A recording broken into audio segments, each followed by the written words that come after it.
Spain న్యూస్లో ఇప్పుడు తెలంగాణకు సంబంధించిన వార్తా విశేషాలను తెలుసుకుందాం. బీఆర్ఎస్ పుట్టిందే తెలంగాణ ప్రజల కోసమని, వారి బాగు కోసమని ముఖ్యమంత్రి బీఆర్ఎస్ అధ్యక్షుడు కేసీఆర్ అన్నారు. పాలకుర్తి నియోజకవర్గంలో ఏర్పాటు చేసిన ప్రజా ఆశీర్వాద సభలో ఆయన పాల్గొన్నారు. ఈ సందర్భంగా మాట్లాడుతూ స్వాతంత్ర్యం వచ్చి 75 ఏళ్ల అయినా రావాల్సినంత పరిణతి రాలేదని, ఎన్నికలు అనగానే ఎందరో వస్తున్నారని, ఏవేవో మాట్లాడుతున్నారని, కానీ నియోజకవర్గం బాగు కోసం అందరూ ఓటు వేయాలని కోరారు. ఇతరులు చెప్పింది విని ఆగమైతే 5 ఏళ్ల పాటు కష్టాలు పడక తప్పదని హెచ్చరించారు. ఓటు వేసే ముందు అన్ని ఆలోచించాలన్నారు. నిజానిజాలను గమనించి ఓటు వేయాలని విజ్ఞప్తి చేశారు. ఎవరికి వేయాలో వారికి ఓటు వేయకుంటే 5 ఏళ్లు శిక్ష తప్పదన్నారు. స్టేషన్ ఘన్పూర్లో జరిగిన కాంగ్రెస్ విజయభేరి సభలో రేవంత్ పాల్గొన్నారు. కేసీఆర్ 100 తప్పులు పూర్తయ్యాయని, ఇక కాంగ్రెస్ విజయం ఖాయమని రేవంత్ అన్నారు. కాంగ్రెస్ వస్తే రైతులతో పాటుగా కౌలు రైతుకు కూడా రైతు భరోసా ఇస్తామని రేవంత్ హామీ ఇచ్చారు. కేసీఆర్ ఓడిపోతే ఇంటి కరెంటు బిల్లు కట్టాల్సిన అవసరం లేదని, 200 యూనిట్ల లోపు విద్యుత్ వాడే ఇళ్లకు కరెంటు బిల్లు కట్టాల్సిన అవసరం లేదని ఆయన స్పష్టం చేశారు. కాంగ్రెస్ వచ్చిన మొదటి ఏడాదే 2 పనులు చేయించే బాధ్యత నాది అన్నారు. 10 ఏళ్ల బీఆర్ఎస్ పాలనలో ప్రజలకు చేసిందేమీ లేదని రేవంత్ రెడ్డి దుయ్యబట్టారు. తెలంగాణ అసెంబ్లీ ఎన్నికల్లో రేపటితో నామినేషన్ల ఉపసంహరణ గడువు ముగియనుంది. కాంగ్రెస్ పార్టీకి 10 నియోజకవర్గాల్లో రెబల్స్ తలనొప్పిగా మారారు. ఓట్లు చీల్చి విజయ అవకాశాలను దెబ్బతీసే స్థాయిలో రెబల్స్ తో ఇబ్బంది ఉంటుందని కాంగ్రెస్ భావిస్తోంది. దీంతో కాంగ్రెస్ రెబల్స్ తో AICC incharge Manikrao Thakre, AICC కార్యదర్శి Vishnunath, TPCC working president Mahesh Kumar Goud MLA quarters లో సమావేశమయ్యారు. రెబల్స్ ని బుజ్జగిస్తున్నారు. నామినేషన్లు ఉపసంహరించుకోవాల్సిందిగా, పార్టీకి సహకరిస్తే భవిష్యత్తులో వీరును బట్టి మంచి అవకాశాలు ఇస్తామని రెబల్స్ ను సముదాయిస్తున్నారు.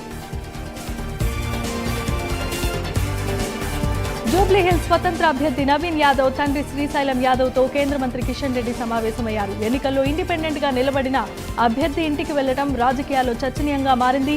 ఎన్నికల ప్రచారంలో భాగంగా అందరి నేతలను కలుస్తున్నానని, అందులో భాగంగా శ్రీశైలం యాదవ్ ను కలిశానని కిషన్ రెడ్డి అన్నారు. కేవలం మర్యాదపూర్వకంగానే కిషన్ రెడ్డిని కలిశామని శ్రీశైలం యాదవ్ తెలిపారు. ఆయన పార్టీలో ఆహ్వానించేందుకు రాలేదని ఆయన స్పష్టం చేశారు.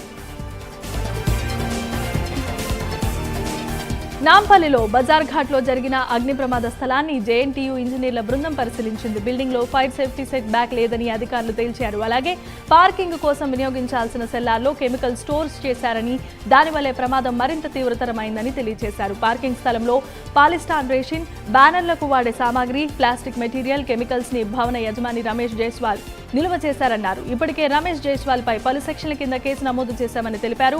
భవన యజమాని రమేష్ జైస్వాల్ ప్రస్తుతం ఆసుపత్రిలో చేరారు. దీంతో రమేష్ జైస్వాల్ డిశ్చార్జ్ కాగానే అదుపులోనికి తీసుకుంటామని పోలీసులు తెలిపారు. సీఎం కేసీఆర్ పై ఎమ్మెల్యే ఈటెల రాజేందర్ ఫైర్ అయ్యారు. నిరుద్యోగుల జీవితాలతో ఈ ప్రభుత్వం ఆడుకుంటోందని మండిపడ్డారు. బీజేపీతోనే బంగారు తెలంగాణ సాధ్యమవుతుందని అన్నారు. బీఆర్ఎస్ ప్రభుత్వం వల్ల తెలంగాణ బిడ్డలకు నౌకర్లు రావటం లేదన్నారు. కేసీఆర్ అసలు ఎమ్మెల్యేలను కానీ ప్రజలను కానీ కలిసే అవకాశం కూడా ఇవ్వడని మండిపడ్డారు. రాష్ట్రంలో మహిళా సంఘాలను కేసీఆర్ గాలికి వదిలేశారని ధ్వజమెత్తారు. కేసీఆర్ గత ఎన్నికల్లో ఇచ్చిన ఒక్క హామీని కూడా నిలబెట్టుకోలేదని, ఈసారి మళ్లీ అబద్దాల మేనిఫెస్టోతో వస్తున్నారని మండిపడ్డారు.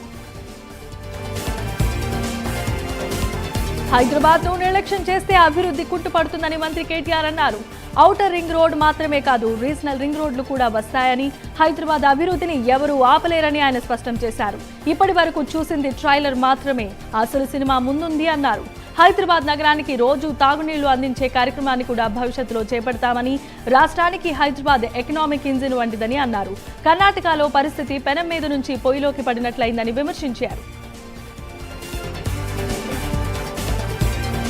మెదక్ జిల్లా దుబ్బాక నియోజకవర్గం చేగుండ మండలం రుక్మాపూర్ గ్రామంలో ఎమ్మెల్యే అభ్యర్థి రఘునందన్ రావు ప్రచారాన్ని అడ్డుకోవడానికి ఓ యువకుడు తీవ్ర ప్రయత్నం చేశాడు. దీంతో ఆ యువకుడిపై బీజేపీ నాయకులు దాడి చేసి కొట్టారు. రంగంలోనికి దిగిన పోలీసులు ఆ యువకుడిని అదుపులోనికి తీసుకున్నారు. ఇరు వర్గాలను పోలీసులు చెదరగొట్టారు.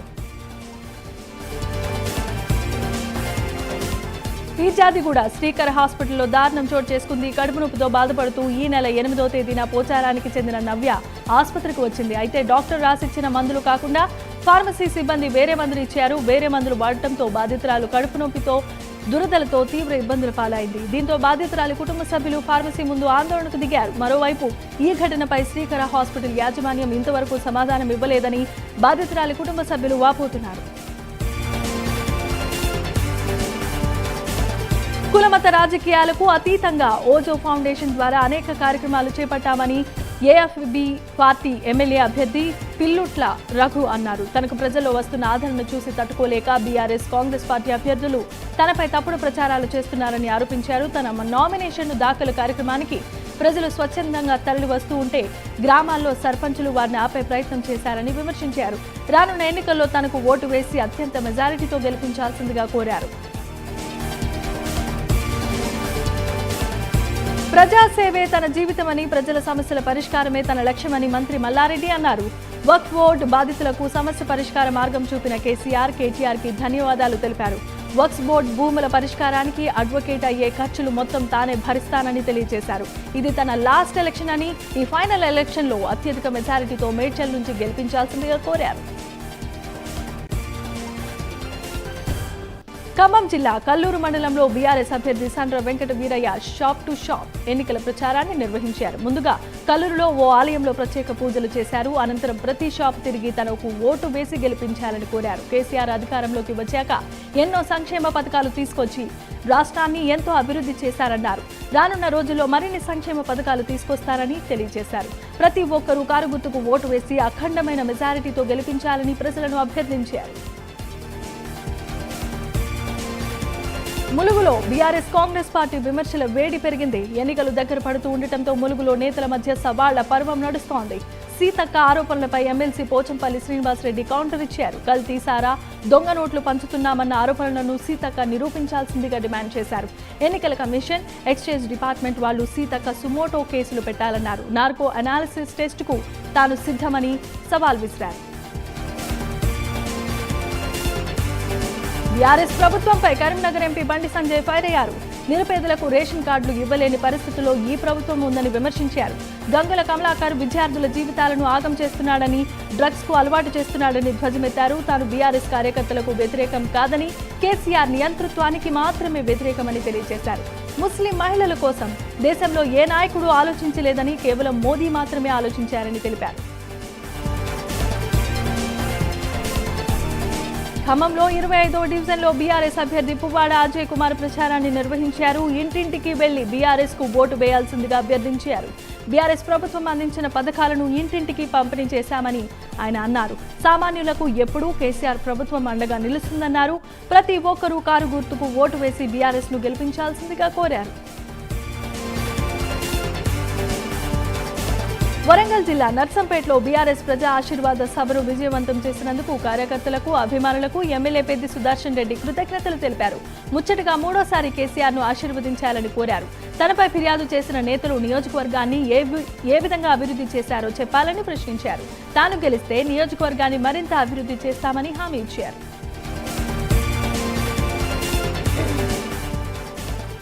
ఖమ్మం నగరంలో కాంగ్రెస్ అభ్యర్థి తుమ్మల నాగేశ్వరరావు ప్రచారాన్ని నిర్వహించారు. నగరంలో 8వ డివిజన్లో ఇంటింటికి తిరిగి ప్రచారం చేశారు. రాష్ట్రంలో రాబోయేది కాంగ్రెస్ ప్రభుత్వమేనని తుమ్మల అన్నారు. రాష్ట్రంలో కాంగ్రెస్ ప్రభుత్వం వచ్చిన 100 రోజుల్లోనే కాంగ్రెస్ ఇచ్చిన హామీలను నెరవేరుస్తుందన్నారు. అవినీతి, అక్రమాన్ని, అన్యాయాన్ని పక్కన పెట్టాలని, ఇండ్లు లేని వారికి ఇందిరమ్మ ఇండ్లను మంజూరు చేస్తామని హామీ ఇచ్చారు.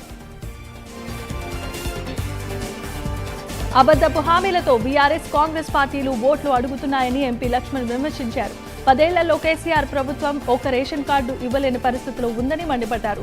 కాంగ్రెస్ హయాంలో పేదలకు ఒక్క మంచి పని కూడా చేయలేదన్నారు. తెలంగాణ ఆగమవుతూ ఉంటే సీఎం కేసీఆర్ తనకు ఏం పట్టనట్లు మాట్లాడుతున్నారని ధ్వజమెత్తారు. ఎస్సీ వర్గీకరణకు బీజేపీ కట్టుబడి ఉందని, ప్రధాని ఆ హామీ ఇచ్చారని గుర్తు చేశారు. ఖమ్మంలో రాక్షస రాజ్యం నడుస్తుందని, పువ్వాడ అజయ్ తనకు వ్యతిరేకమని భావిస్తే వారిపై పోలీసులతో అక్రమ కేసులు పెట్టిస్తున్నారని జిల్లా కాంగ్రెస్ మహిళా అధ్యక్షురాలు దొబ్బల సౌజన్య ఆరోపించారు. ఖమ్మంలో ఏర్పాటు చేసిన విలేకరుల సమావేశంలో పలువురు మహిళలు మాట్లాడారు. రాష్ట్రంలో కాంగ్రెస్ బలంగా అవుతున్న నేపథ్యంలో బీఆర్ఎస్ నాయకులు మహిళలు అని కూడా చూడకుండా బైండ్ ఓవర్ కేసులు పెట్టించి వేధింపులకు గురి చేస్తున్నారని వారు ఆవేదన వ్యక్తం చేశారు. పువ్వాడ అజయ్ వేధింపులకు పాల్పడుతున్నారని ఆగ్రహాన్ని వ్యక్తం చేశారు. మైనారిటీ మహిళా కార్పొరేటర్పై బైండ్ ఓవర్ కేసు పెట్టించి పోలీసులతో వేధించడం సిగ్గుచేటు కదా అంటూ ప్రశ్నించారు.